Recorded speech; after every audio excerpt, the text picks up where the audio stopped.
14 जनवरी हम मसीह की इच्छा में हैं। मैंने एक मज़ेदार कार्टून को देखा जिसमें दिखाया गया था कि एक वकील अपने मुवक्किल की वसीयत को उसके कुछ लालची रिश्तेदारों के सामने पढ़ता है, जिसमें लिखा हुआ था, मैं जॉन जोन्स ने अपने पूरे होश और हवास में लिखता हूँ कि मैंने अपनी सारी संपत्ति खर्च कर दी है।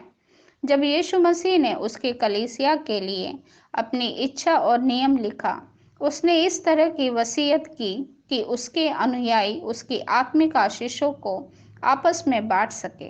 सब कुछ खर्च या खत्म करने की बजाय यीशु ने सब कुछ चुका दिया।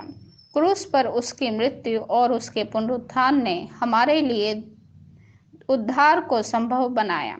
उसने अपनी वसीयत पर हमारा नाम लिखा और फिर उसने अपनी जान दे दी ताकि वह वसीयत कार्यान्वित हो सके। उसके बाद वह जी उठा ताकि वह स्वर्गीय मध्यस्थ और वकील बनकर इस बात को सुनिश्चित करे कि जो वसीयत लिखी गई है वह उचित ढंग से आवंटित हो सके। इफिसियों की पत्री पहला अध्याय में पौलुस उन कुछ आशीषों का वर्णन करता है जिसके द्वारा हम आत्मिक तौर पर धनी हो जाते हैं।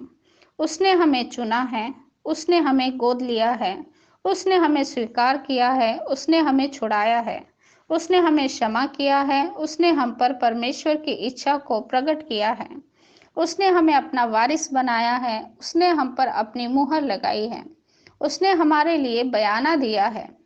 आनंद मनाएं। हमारे प्रभु यीशु मसीह के परमेश्वर और पिता का धन्यवाद हो कि उसने हमें मसीह में स्वर्गीय स्थानों में सब प्रकार की आशीष दी है, जैसा उसने हमें जगत की उत्पत्ति से पहले उसमें चुन लिया कि हम उसके निकट प्रेम में पवित्र और निर्दोष हो। इफिसियों की पत्री पहला अध्याय तीसरा और चौथा पद से पढ़ें। इफिसियों की पत्री पहला अध्याय 1 से 14 पद और ऊपर सूची में दी गई आशीषों को खोजें जिन्हें एक मसीह होने के नाते आपको पहले से ही दिया गया है। व्यवहारिक कार्य। ऊपर दी गई आत्मिक आशीषों की सूची को आज के वचन पठन इफिसियों की पत्री पहला अध्याय से 14 पद तक से मिलाकर देखें। जब आप ऐसा कर चुके तब आप अपनी याद से आत्मिक आशीषों की इस सूची को लिखने का प्रयास करें। इन आशीषों को बनाने के लिए परमेश्वर का धन्यवाद दें। परमेश्वर आप सभी को आशीष दे। जय मसीह की।